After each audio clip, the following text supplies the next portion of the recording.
જય સિયારામ મિત્રો, કથા સત્સંગ ચેનલમાં આપનું હાર્દિક સ્વાગત છે। ભાદરવા સુદ એકાદશી 11 એટલે કે વામન એકાદશી। આજે આપણે સાંભળશું એકાદશીની કથા।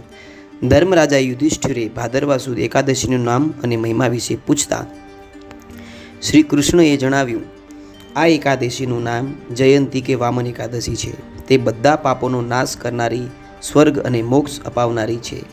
જે વિષ્ણુ ભક્ત આ દિવસે વામનની પૂજા કરશે તે સ્વર્ગલોકમાં જશે। તેની કથા આ પ્રમાણે છે। પૂર્વે ત્રેતાયુગમાં બલિ નામનો એક દૈત્ય થઈ ગયો। તે વિષ્ણુ ભક્ત હતો। તેણે જપ તપ પૂજાપાઠથી વિષ્ણુ ભગવાનને પ્રસન્ન કરેલા। તે બ્રાહ્મણને ખૂબ આદર આપી દાન દક્ષિણા કરતો। તેણે હોમ યજ્ઞ કરી મહાન શક્તિ સંપાદન કરેલી। તેણે ઇન્દ્ર રાજાને હરાવી ઇન્દ્રાસન છીનવી લીધું।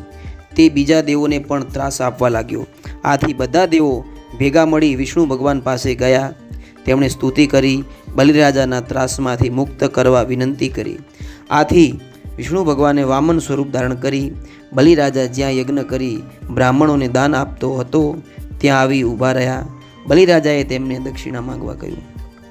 ત્યારે વામન સ્વરૂપે આવેલા ભગવાને બલિરાજાને કપટથી છેતરી તેમની પાસે 3 પગલાં જમીન માંગી। વચન પ્રમાણે બલિરાજા તે આપવા તૈયાર થયો। ત્યારે વામનજીએ પોતાનું સ્વરૂપ વધારી પ્રચંડ થયા અને એક પગલે આખી પૃથ્વીનું સામ્રાજ્ય લીધું, બીજે પગલે સ્વર્ગલોક લીધું અને ત્રીજું પગલું ક્યાં મૂકવું તે માટે બલિરાજાને પૂછવામાં આવ્યું। ત્યારે બલિરાજાએ પોતાનું માથું નમાવી એના પર ત્રીજું પગલું ભરવા કહ્યું। વિષ્ણુ ભગવાને તેમને તેમ કરતાં બલિરાજા પાતાળમાં ઉતરી ગયો। બલિરાજાની ભક્તિ અને સત્યપાલનથી ભગવાન વિષ્ણુ પ્રસન્ન થયા અને વચન માંગવા કહેતા વિષ્ણુ ભગવાને તેના દાસ તરીકે તેની પાસે રહ્યા। આ બધું પરિવર્તન ફેરફાર આ એકાદશીના દિવસે જ થયું હતું।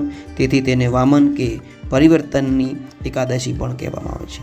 કથા સમાપ્ત થાય છે। સિયારામ, જય સિયારામ મિત્રો।